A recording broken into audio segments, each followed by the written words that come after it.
Okay, सो CSS properties चल रही हैं और CSS प्रॉपर्टी में आज हम जो देखने जा रहे हैं वो है CSS प्रॉपर्टीज कंटिन्यू है। हम लिख देते हैं कंटिन्यू चल रही हैं।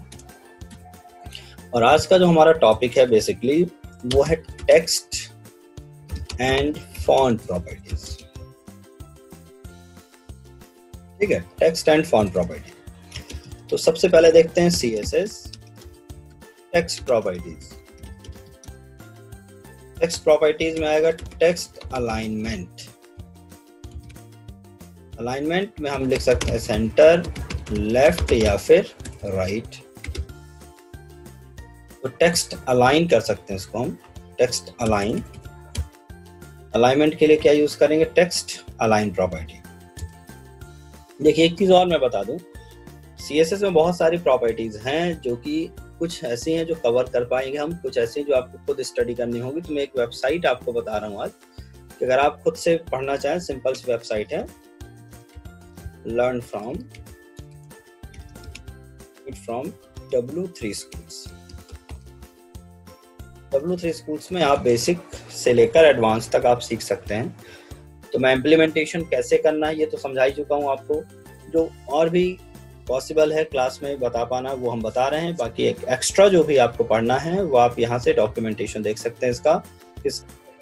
तो इनकी पहले एग्जांपल हम देख लेते हैं। ठीक है, सो देखिए सबसे पहले हम डिस्कस करने जा रहे हैं टेक्स्ट CSS टेक्स्ट प्रॉपर्टीज की। और CSS टेक्स्ट प्रॉपर्टी में हम डिस्कस करने जा रहे हैं कलर। टेक्स्ट का कलर बदलने के लिए कलर प्रॉपर्टी आपको पढ़ा चुका हूँ, फिर भी एक बार देख लीजिए। अलाइनमेंट देखना टेक्स्ट का, तो टेक्स्ट अलाइन 3 वैल्यू हो सकते हैं, सेंटर, लेफ्ट और राइट। टेक्स्ट डेकोरेशन में हम 3 ऑप्शन दे सकते हैं, अंडरलाइन या ओवरलाइन या फिर none. Text transform, upper case, lower case या फिर कैपिटलाइज। टेक्स्ट इंडेंट में आपको पिक्सल में कोई वैल्यू देनी है, तो आपका जो टेक्स्ट है उतने पिक्सल छोड़कर टाइप होगा, इंडेंटेशन कहलाता है, आपने MS वर्ड में पढ़ा होगा। लेटर स्पेसिंग में हम भी यहाँ भी पिक्सल में कुछ वैल्यू देंगे जिससे लेटर के बीच में स्पेसिंग बढ़ जाएगी। लूज करना लेटर को या थोड़ा स्पेस कम करना लेटर के बीच, तो आप कर सकते हैं।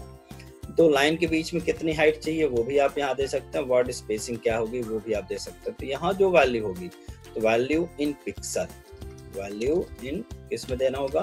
पिक्सल में, दैट मीन्स PX लगाकर। टेक्स्ट शेडो देंगे तब वहां पे 3 वैल्यू स्पेसिफाई करनी होगी, वो भी तो X shadow, S shadow, horizontal shadow. ये जो वैल्यू होगी ये भी पिक्सल में होगी। वर्टिकल शेडो भी आप पिक्सल में देंगे। और कलर में कलर का नाम देंगे आप, जो भी कलर आप चाहते हैं कलर का नेम। तो देखिए इनको एग्जांपल से समझते हैं। तो एग्जांपल 1 हम जा रहे हैं अपने सबलाइम टेक्स्ट एडिटर को ओपन करते हैं।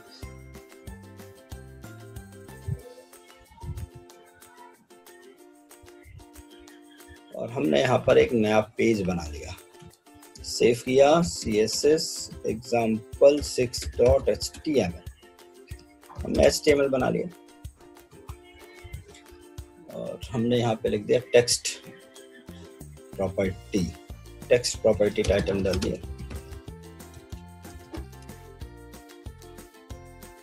बना देंगे। देखिए यहाँ पे पैराग्राफ हमने बनाया और हमने यहाँ पे एक सिंपल टेक्स्ट लिख दिया, दिस इज पैराग्राफ 1। ठीक है, एक इसको मैंने ब्रेक किया, 3-4 लाइनें इसको मैं इसी तरह से लिख देता हूँ, Ctrl+C V। तो इस तरह से मैं 3-4 लाइनें इस पैराग्राफ में लिख दी हैं। और फिर हम यहाँ पर गए और यहाँ पर हमने एक सिंपल सा कोई भी कोड बिना पैराग्राफ को कुछ भी लिख दिया। ठीक है, दिस इज, हमने HR बनाया, this is body section of the page. ठीक है, this is body section of the page. और इसको हमने Ctrl+C कर दिया और इसको भी हमने नीचे कुछ पेस्ट कर दिया। ऐसे 3-4 लाइनें लिख दी। चला के देखते हैं पहले इसको किस तरह से दिख रहा है। अभी हमारा ये पेज करके आ रहा है, दोनों का टेक्स्ट एक जैसा है। अब हम ऊपर वाले में कुछ CSS अप्लाई करना चाहते हैं। ऊपर वाला मतलब पैराग्राफ, एक पैराग्राफ। तो देखिए अब हम इम्प्लीमेंट करने जा रहे हैं CSS। तो हम गए अपने कोड पर और पेज लेवल पर जाना है। तो पेज लेवल या इंटरनल स्टाइल के लिए हम क्या लिखते हैं, टाइटल के नीचे जाएंगे और स्टाइल लिखा, और यहाँ पर हमने स्टाइल डिफाइन कर दी P टैग की, P फॉर पैराग्राफ। तो हमने लिखा टेक्स्ट अलाइन और हमने क्या कर दिया सेंटर, ठीक है, टेक्स्ट अलाइन सेंटर, और हमने इसको किया रिफ्रेश। देखते हैं क्या कोई फर्क पड़ा। बिल्कुल फर्क पड़ा। देखिए टेक्स्ट अलाइन क्या हो गया, सेंटर। तो टेक्स्ट हम क्या दे सकते हैं, सेंटर, लेफ्ट या राइट। हमने सेंटर अलाइन किया, देख रहे हैं आप।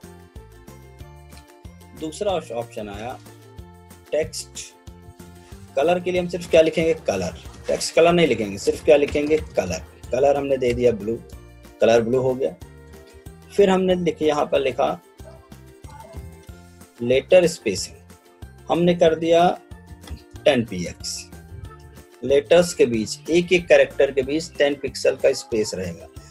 तो ये आप देख सकते हैं कि दिस में देखिए दिस इज पैराग्राफ 1 जो लिखा था, THIS के बीच में भी स्पेस बढ़ गया है, मतलब ये लूज हो गए हैं, जो कैरेक्टर से थोड़े दूर दूर हो गए। तो ये लेटर स्पेसिंग। अब वर्ड्स के बीच में स्पेस चाहते हैं, जैसे दिस और इज, दिस इज जो लिखा है बीच में जो स्पेस है वो वर्ड स्पेसिंग है।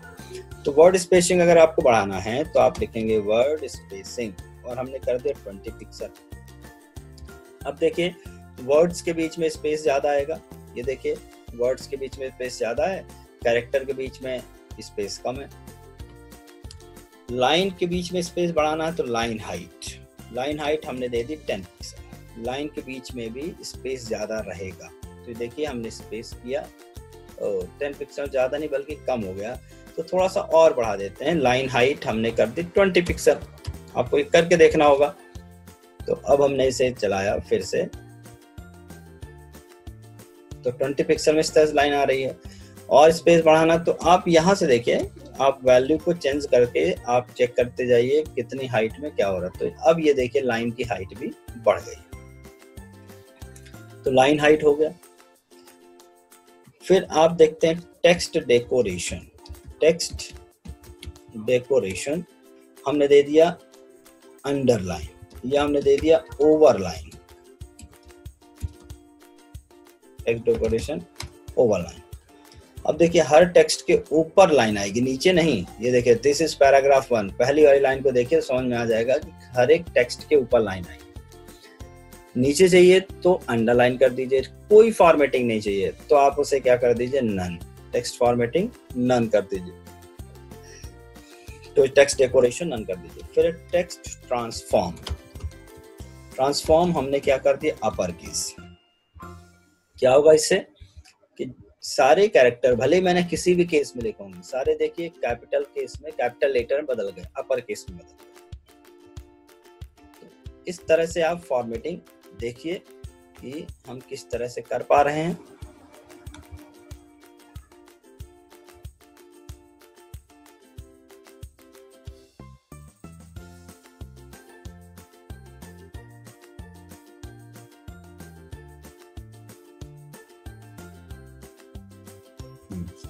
ठीक है, तो हम देख पा रहे हैं किस तरह से फॉर्मेटिंग हो रही है। क्या हमने सारे देख लिए, एक बार और चेक कर लेते हैं। कलर हो गया, लाइन अलाइन हो गया, डेकोरेशन हो गया, ट्रांसफॉर्म हो गया, इंटेंट अभी नहीं हुआ, लेटर स्पेसिंग हो गया, लाइन हाइट हो गया है, वर्ड स्पेसिंग हो गया। अगला है टेक्स्ट शैडो।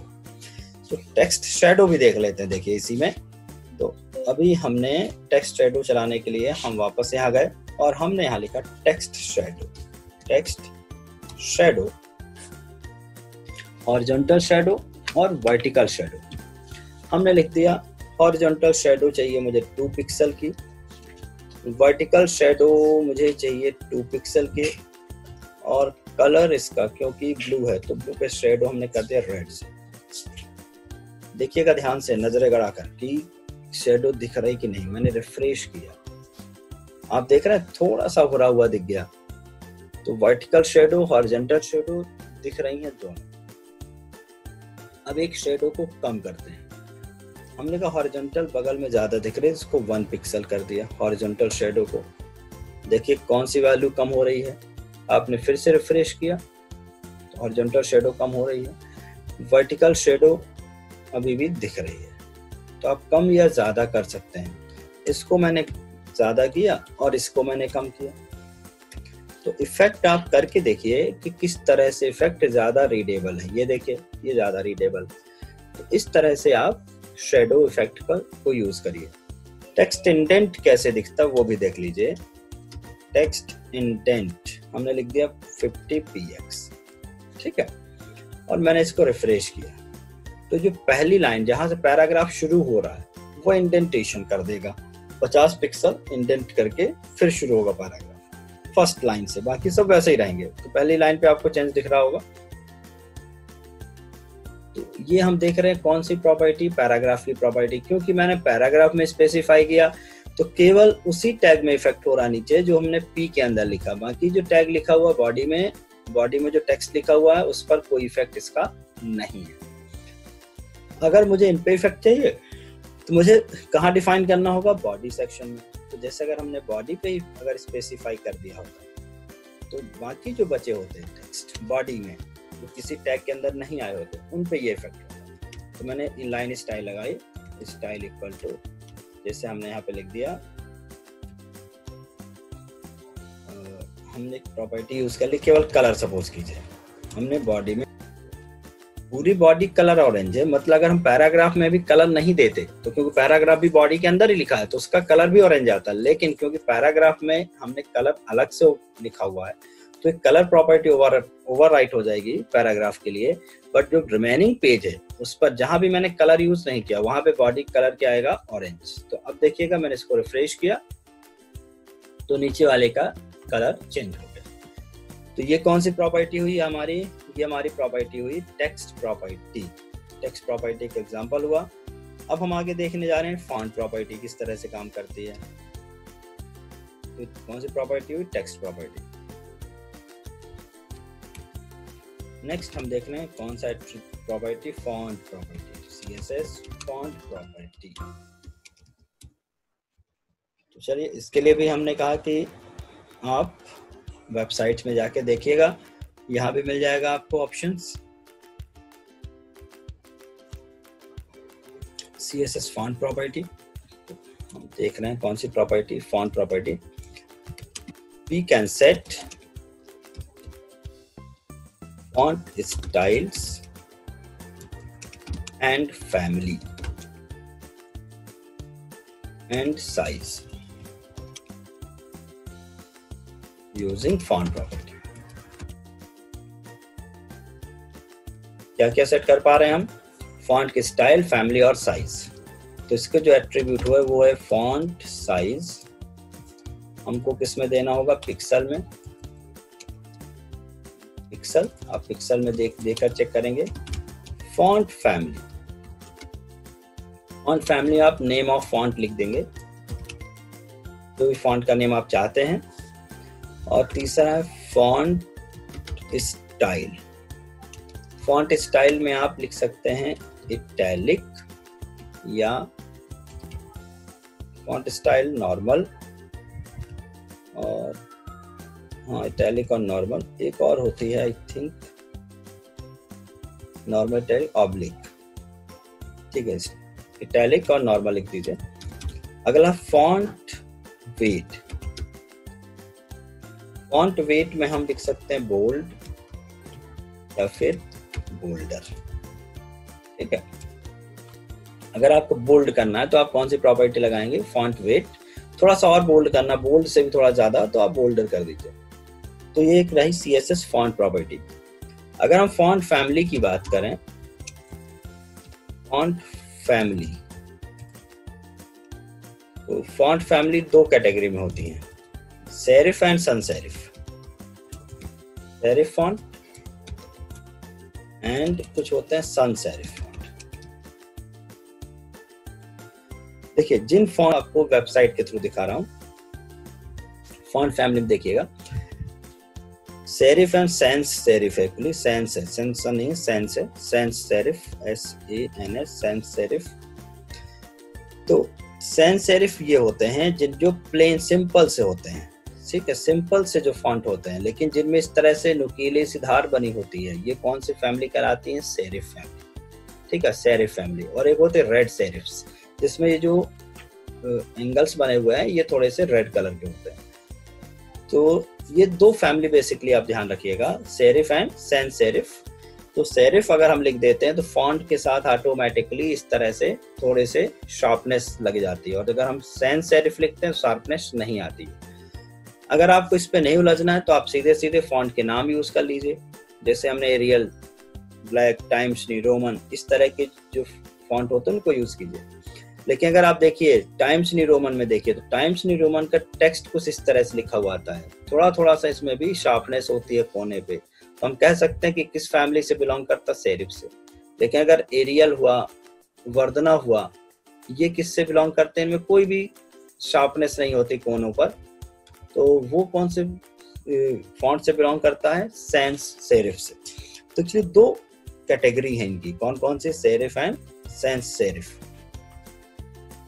लेकिन हम यहाँ पे नाम दे सकते हैं, फैमिली में नहीं पढ़ते। We can use the name of the font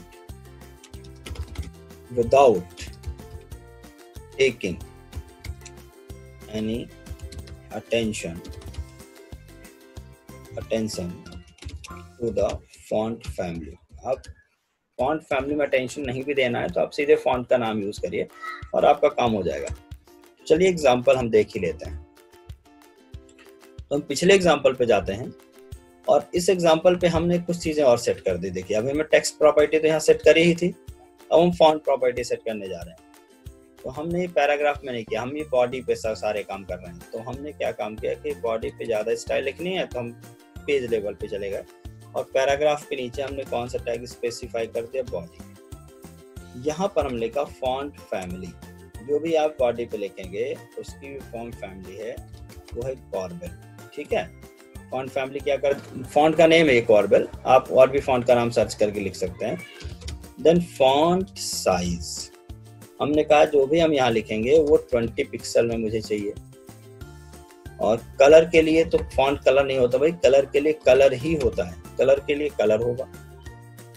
तो इतना लिख के हमने देखा और हमने यहाँ पे डॉडी हो गया, इसको बॉडी करना था, बॉडी, कंट्रोल एस किया और हमने पेज को रिफ्रेश किया। देखिए मैं रिफ्रेश कर रहा हूँ, नीचे वाले पे देखिएगा जो आपने फैमिली लगाई है। एक्चुअली एक चीज ध्यान से देखिएगा, आपके पैराग्राफ में भी इफेक्ट हो रहा है उसका, आप पैराग्राफ भी देखिए, पैराग्राफ में भी इफेक्ट हो रहा है और नीचे जो बॉडी में लिखा है उस पर भी इफेक्ट हो रहा है।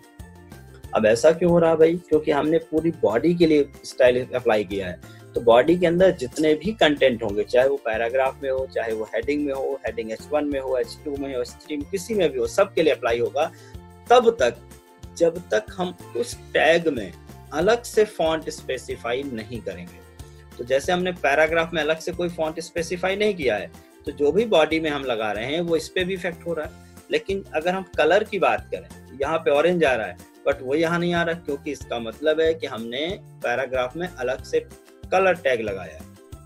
तो जब किसी टैग में अपना CSS होता है तो सबसे पहली प्रायोरिटी वो अपने CSS को देता है और उसके अलावा सेकंड प्रायोरिटी देता है अपने पेरेंट वाले को, मतलब जिसके अंदर वो यूज हो रहा है। तो जो बाकी CSS हैं वो इनहेरिट हो जाती है किससे, अपने पेरेंट से। तो देखिए ये कौन सा फॉन्ट है, ये है कॉर्बेल।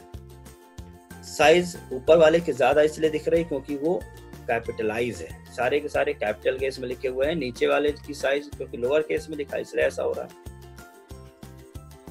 फॉन्ट बोल्ड कर देते हैं। ठीक है, तो हम फॉन्ट में अगर हम लिखना चाहें कि एक काम किया जाए कि फॉन्ट वेट हमने क्या कर दिया, बोल्ड।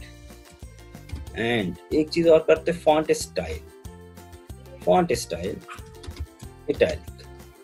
ठीक है, सभी में अप्लाई होगी भाई, सभी में अप्लाई होगी। देखिए बोल्ड हो गए, सबके सब इटैलिक हो गए, यहाँ भी और यहाँ भी। लेकिन आप पैराग्राफ में नहीं चाहते हैं तो आप एक काम करिएगा, पैराग्राफ में जाइएगा और यहाँ पर एक फॉन्ट टैग लगा दीजिए, फॉन्ट स्टाइल। आप इटैलिक नहीं चाहते तो आप यहाँ क्या लिख दीजिए, नॉर्मल। तो अब क्या होगा, पैराग्राफ नॉर्मल रहेगा, बाकी इटैलिक। बॉडी में जो बाकी रिमेनिंग सेक्शन देखिए इटैलिक है, ये इटैलिक नहीं हुआ। क्यों नहीं हुआ, क्योंकि हमने उस प्रॉपर्टी को यहाँ ओवरराइट कर दिया। तो ये जानकारी रखना जरूरी है आपको दिमाग में कि कौन सी चीज कब ओवरराइट हो रही है। तो ये हमने देखा फॉन्ट की प्रॉपर्टी। तो फॉन्ट की फैमिली आपने चेंज की, साइज चेंज कर दी, कलर चेंज कर दिया, फॉन्ट का वेट चेंज किया और फॉन्ट की स्टाइल भी चेंज की। One more example, get any hyperlink,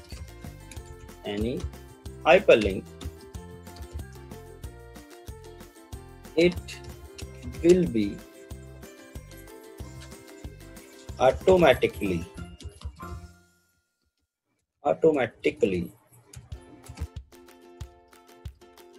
shown in color and underline decoration। By default ये इसी तरह दिखते हैं, जैसे मैंने लिखा ये href equal to href equal to, हमने किसी भी पेज का नाम दे दिया, हमने लिख लिया css example 1.html, हमने एक हाइपरलिंक बनाई। अब हाइपरलिंक बनाई और हमने यहाँ पे लिख दिया ओपन पेज 1। ठीक है, मैं चला के दिखाता हूँ इसको। मैंने इसको कंट्रोल सी किया, हम यहाँ पर गए और हमने सब कुछ हटाया और हमने केवल सारा ही कुछ हटा देते, हम कुछ नहीं लिख रहे। नॉर्मली हमने सिर्फ एक हाइपरलिंक बनाई, किसके अंदर, पैराग्राफ के अंदर। ठीक है, यह पैराग्राफ के अंदर भी नहीं, हमने सब कुछ हटाया और हमने केवल एक हाइपरलिंक बना दी href इक्वल टू। हम देख रहे हैं हाइपरलिंक को थोड़ा सा स्टाइल करना मुझे आज, तो मैंने कंट्रोल एस किया, रिफ्रेश किया, तो href लिखना है, href इक्वल टू, और मैंने रिफ्रेश किया। तो देखिए बाय डिफॉल्ट अगर आप इसको देखें ध्यान से तो अंडरलाइन आ रही है और ब्लू कलर में आ रही है। ये इसके स्टाइल होते हैं डिफॉल्ट, अंडरलाइन आता है और ब्लू कलर में आता है। तो अगर आप इसकी स्टाइलिंग चेंज करना चाहते हैं, मैंने 2-3 हाइपरलिंक बना दी। ये देखिएगा, मैंने एक स्टाइल बना दी कंट्रोल सी, फिर मैंने कंट्रोल वी, फिर हमने कंट्रोल वी और फिर हमने कंट्रोल वी बना दी। CS एग्जाम्पल 2.html में चलेगा, एग्जाम्पल 3.html के लिए बना दी हमने, एग्जाम्पल 4.html के लिए बना दी। यहाँ पे लिख दिया ओपन पेज 1, यहाँ पर 1, हाँ यहाँ पे 1 ही रखा, यहाँ पे लिखा ओपन पेज 2, यहाँ पे लिखा ओपन पेज 3 और यहाँ पे लिखा ओपन पेज 4। मैंने इसको सेव किया और मैंने इसे रन किया। सभी में अंडरलाइन आ रही है और सभी ब्लू कलर से आ रही है। ये तो हॉरिजॉन्टल लाइन मैंने रखी हुई है सेपरेट करने के लिए। अब थोड़ी सी इसकी अगर स्टाइलिंग करें तो वी कैन ऑल्सो चेंज, तो स्टाइल ऑफ हाइपरलिंक href, तो हम यहाँ पर we can change style of hyperlink. ऐसे एक एग्जांपल दे रहे हैं, देखिए भाई, हम चाहते हैं टेक्स्ट डेकोरेशन नहीं आना चाहिए, कोई भी अंडरलाइन नहीं आनी चाहिए, तो टेक्स्ट डेकोरेशन क्या कर दीजिए आप, नन, पहला काम। तो देखिए हम यहाँ पर जाएंगे, स्टाइल पे गए, हम स्टाइल टैग लगाया और हमने यहाँ पर लिखा टेक्स्ट, और सॉरी किसकी स्टाइल बनाने जा रहे, एंकर टैग की, टेक्स्ट डेकोरेशन क्या कर दिया, नन, कंट्रोल एस, फिर से रिफ्रेश किया। तो देखिए कोई डेकोरेशन अब नहीं दिख रहा है, दिख रहा क्या, नहीं। चाहते हैं लिंक्स थोड़ी दूर दूर आए, तो लिंक्स दूर दूर आए, तो हमने यहाँ पे लिख दिया मार्जिन, कोई भी एक टाइप, एक तरफ का मार्जिन सेट कर दीजिए। जैसे हमने मार्जिन राइट कर दिया, मतलब एक स्टाइल आने के बाद उसके राइट वाले में मार्जिन ज्यादा रहेगा, या तो मार्जिन लेफ्ट या मार्जिन राइट, कुछ भी कर दीजिए। जैसे मार्जिन लेफ्ट हमने कर दिया यहाँ पे 100 पिक्सल। अब क्या होगा कि सभी जो लिंक्स हैं 100 पिक्सल के मार्जिन के साथ अपने लेफ्ट साइड में 100 पिक्सल छोड़ के आ रही हैं। ठीक है, बहुत बढ़िया लिंक्स हैं। फिर हमने लिखा कि मुझे इनका कलर कुछ और चाहिए, तो वो भी हम कर सकते हैं। हम यहाँ पर गए और हमने यहाँ पे सिर्फ क्या लिखा, कलर हमें बदलना है, टोमेटो कर दिया, टोमेटो कलर कर सकते हैं। कलर आप RGB दे सकते हैं, RGB आप चाहें तो लिख के देखिए, RGB आपने कोई कलर मिक्स कर दिया, 120 + 200 + 100, ये कोई कलर हमने मिक्स करके कलर बना लिया। देखिए कलर बन गया। अब आप चाहते हैं सभी लिंक में बटन की तरह पीछे बैकग्राउंड आए, तो सभी लिंक में हमने एक चीज और डाल दी, हम चाहें तो हम बॉर्डर स्टाइल डाल सकते हैं। बॉर्डर स्टाइल हमने कर दिया सॉलिड, बॉर्डर विड्थ हमने कर दिया 2 पिक्सल। अब देखिए हमने इस पे जब रिफ्रेश किया तो सभी में क्या आ रहा है, बॉर्डर आने लगा, देख रहे हैं। अब थोड़ी सी इनकी विड्थ और हाइट चिपक क्या रहा बॉर्डर। तो आपको एक चीज और पढ़ाई थी हमने, पैडिंग, तो हमने कर दिया पैडिंग। मैंने सिर्फ पैडिंग लिखा, ना लेफ्ट ना राइट। हमने किया 5 पिक्सल, तो चारों तरफ से पैडिंग कितनी लग जाएगी, 5 पिक्सल की। तो मैंने इसको फिर से रिफ्रेश किया, ये देखिए चारों तरफ 5-5 पिक्सल की पैडिंग हो गई, ज्यादा क्लियर दिख रहा।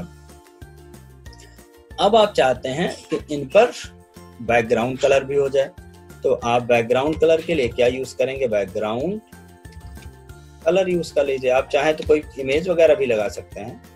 तो बैकग्राउंड कलर RGB हमने यूज किया और हमने लगा दिया 100, 100 और 100। देखिए हमने इसको रिफ्रेश किया तो ये बन गई आपकी हाइपरलिंक। तो लिंक्स हैं बट थोड़ी सी ये अब ये हॉरिजॉन्टल मेन्यू की तरह दिख रही हैं, के ऊपर जैसे आप लिंक्स बनाते हैं तो इस तरह से आप इनको सेट कर सकते हैं, ठीक है। तो ये रहा। मैं अगली क्लास में आपको ये भी बताऊंगा कि माउस ले जाने से प्रॉपर्टी चेंज करनी, जैसे कई बार आप देखते हैं माउस ले जाने से कलर चेंज हो जाता है, हाईलाइटेड दिखती हैं, तो वो भी कोई बड़ी चीज नहीं है। कल की क्लास में हम देखेंगे किस तरह से इनको हम चेंज करेंगे माउस के ओवर होने पर। तो ये हमने स्टाइलिंग देखी है किसकी, हाइपरलिंक की। आप और भी स्टाइल चेंज कर सकते हैं। तो जो भी स्टाइल आप एक जगह लगा रहे हैं वो स्टाइल आप दूसरे टैग के साथ भी ट्राई करें।